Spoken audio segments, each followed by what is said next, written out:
Hello, you wonderful people, and welcome to another episode of Crime Centric. This being a show where I talk about crime dramas that I watch. For today's episode, I'm going to talk about the latest episode of Instinct. This week's episode, a great episode. It's interesting because obviously it starts off kind of seeming like, oh man, that there might be some kind of like almost like terrorist cell situation going on because there's people exploding, but it is that situation. Yeah, but there's no victims other than the person who sets off the bomb, so it's like this is being set off too early. One of the victims, the first victim, Ramsey, it seems like he has ties to all this, like it might be some like coordinated attack because it's like, oh, all this stuff at his apartment, it's like these numbers and it's like, oh, telling you like places where it could be and stuff like that. So it's like, oh man, this must be all some like big thing connected to that. But and I think this is our first episode ever really seeing like things catching Dylan off guard, because for him it's like, no, none of this stuff, none of the people in particular are reading any signs. Like he would dismiss the lady as being like, there's no way she's the one behind it, and she blew up. And for him it's like, it doesn't make any sense. Like she didn't fit the profile essentially. Like her behavior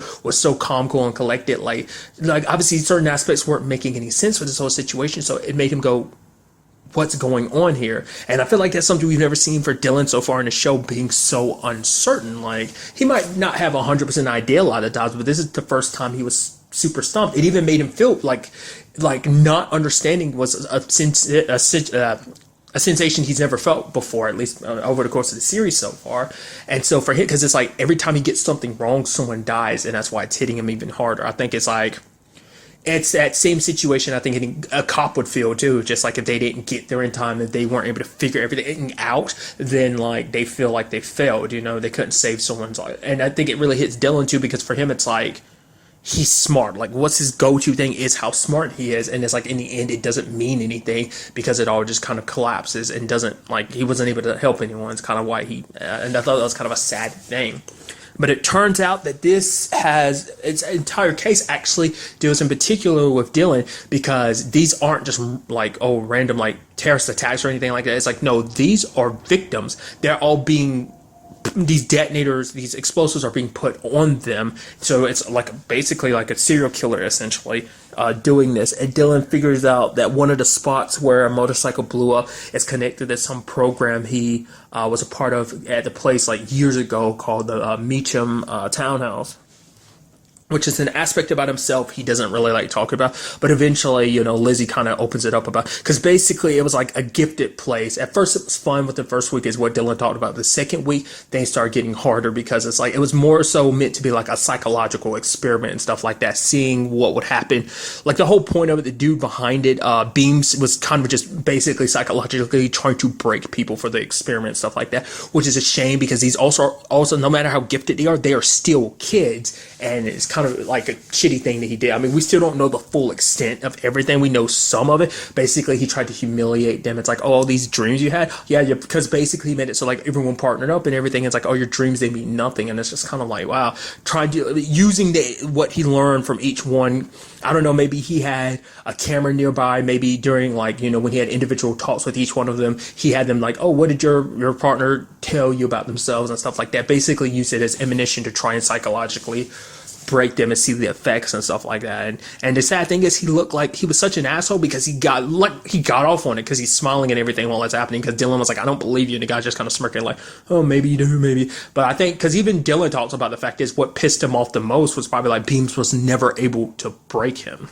So, but it turns out that the one behind all of this is Dylan's partner, John, who Dylan actually ran into at when he thought was when they thought it was like, oh, it's this guy. Dylan technically got the right person, but at the same time, he was so focused on the bomb, he didn't realize like, oh, who John was at the time. He didn't really get a good enough look, because that's when the lady exploded at the park, that he didn't think like, no, that can't be the right. That guy he tackled was actually John, so that's kind of interesting.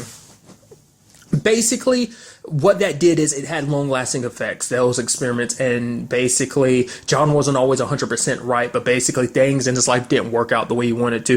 The job, none of his dreams worked out. And then when he actually tried to publish something, he ended up being fired for plagiarism, because the thing he ended up plagiarizing was Dylan's book Freaks. So that was just kind of the catalyst that finally like broke the camel's back in a sense, and set him off on all of this. Like all the places, because interesting enough, like Dylan kind of brought back, like made you realize, okay, every victim fit a criteria in the dreams that Dylan had like back then, like the whole riding a motorcycle like his dad, like that was the final victim, like.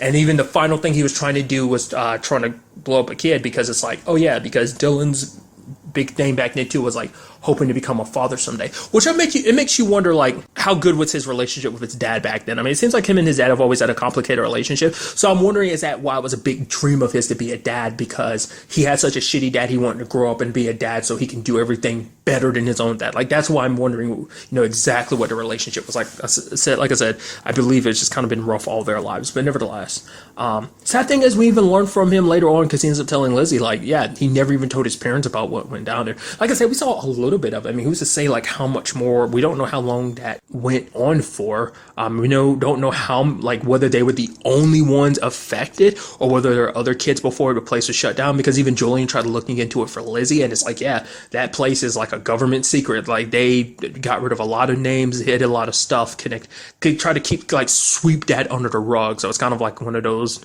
nasty government secrets, like they kind of messed up, but they don't want to acknowledge that ever happening. So, which is kind of interesting considering, Dylan worked with the CIA and stuff like that. Makes you wonder on some level, did his dad ever know? Like I said, even though he says like, oh, like I never told my parents, it's like maybe on some level your dad knew. I mean, I doubt your dad would know, because I mean, your dad's kind of he's a rough to deal with, but I don't think he'd be like kind of like, oh, stop being such a punk about it, like get over it, Dylan, it made you the better person that you are now. Like that was kind of leading you down as, I don't know if his dad would be like that or not. So I thought that was kind of an interesting aspect, making it very personal like that, because that was someone that Dylan was close to. And it's like, because Dylan himself is like, yeah, like he says like it's not like it didn't affect him, because it didn't come up until this episode that making him realize he was affected by it, because it's something he's never talked about to anyone. Lizzie's the first person he's ever opened up about it, so that speaks volumes that on some level it did mess with him enough to the point he didn't want to talk about it with people.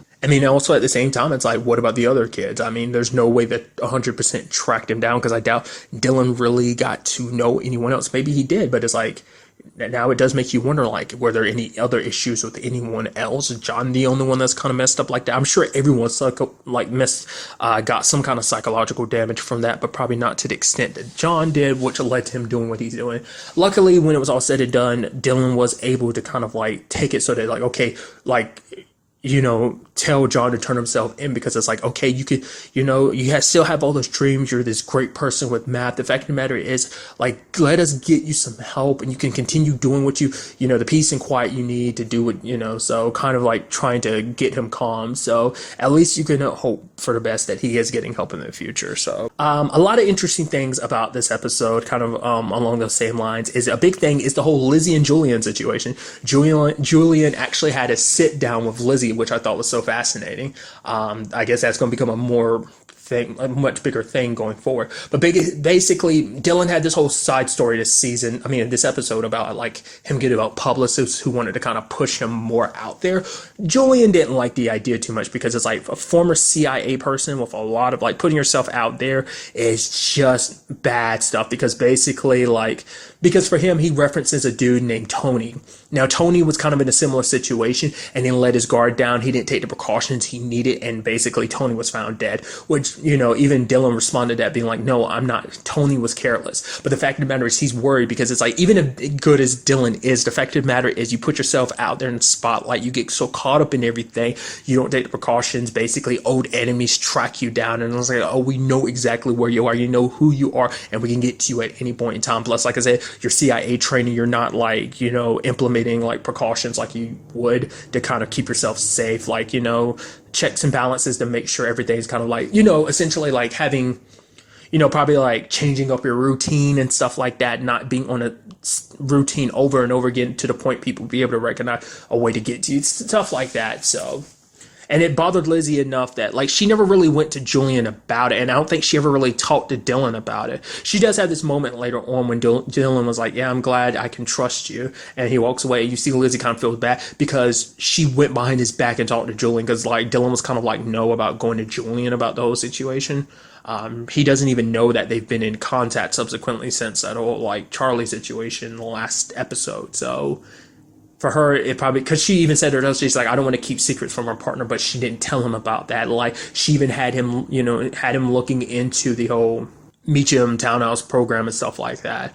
Like I said, she didn't bring up the whole discussion about him being, public and stuff like that. But I do still feel like that could be set up for the future to make it so that like that could still be a concern of theirs. Because it's just interesting. Like I said, it's just interesting that they are setting that up. Like they didn't meet in a way I thought they were going to, but now we'll probably see a lot more, especially because if Julian wants to kind of watch Dylan's back without really having to be there, at least he can have Lizzie to do that. Like, oh, yeah, they're already partners anyway. Plus, it's like because it's like if Dylan's not going to listen to me, maybe he'll listen to you. So, I mean, in the end, it didn't work out, the whole publicist thing anyway. But like I said, that still could be something that kind of gets set up in the future. I feel so bad for Detective Fucci because it's like, oh yeah, like the whole like everyone took the photo together and everything, and just kind of like this whole like production thing, and like they didn't get the front of the cover because he fired the publicist, even though he kept saying like she's not my publicist. So they do have a picture in the magazine, but not on the front cover. And the picture in the magazine, he's literally in the middle of it. He's in the fold, and there's a staple through his face, and it's just kind of like.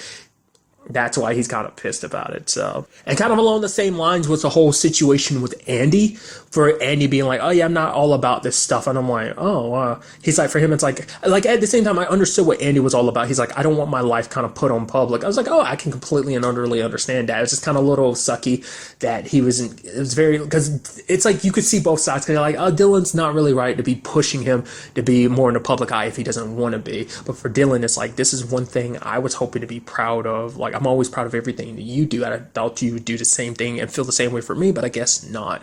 Because he's even making an argument that Dylan kind of enjoys the spotlight and stuff like that. But it's like I said, I think it was just more so a situation of just kind of, he was kind of like, I mean, we ended up finding out later on, but because of his own reasons and stuff like that, he was kind of pushing that narrative a little bit more. I guess I don't know. It was kind of a defense mechanism, I assume. But it turns out the reason why is because Andy never actually told his parents he quit the being a lawyer, which that's another thing you can understand, because it's like, oh yeah, like so much time and effort, your parents put in so much money, and it's just like they were so proud of you becoming a lawyer. Obviously you don't want to break their hearts doing that, but it's like, he feels bad, like he feels like he's letting them down if he admits to the whole like, oh yeah, I'm not a lawyer anymore thing.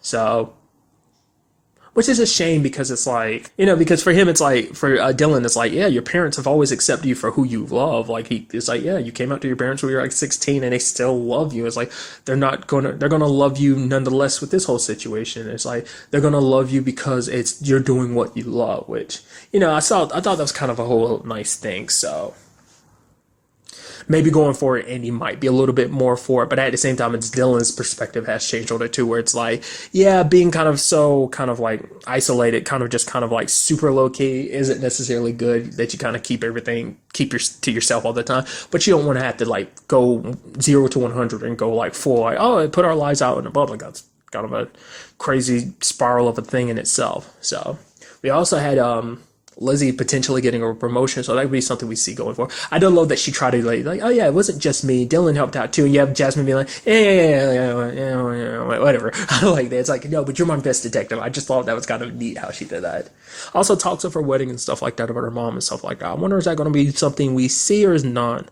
What I mean is like whether that kind of like will become a side story thing or not, because the wedding obviously still hasn't happened. I'd assume that'd be part of this show, but who knows? Not who knows. I'm pretty sure it's going to be like part of an episode or something like that.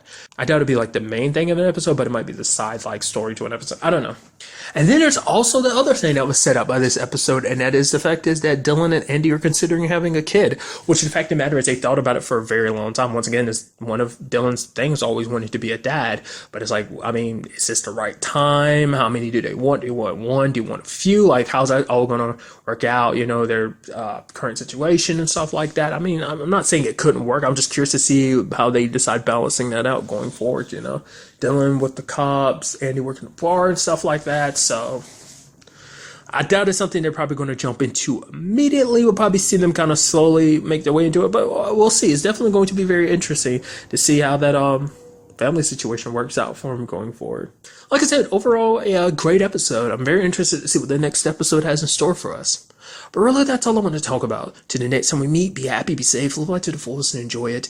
Good day and good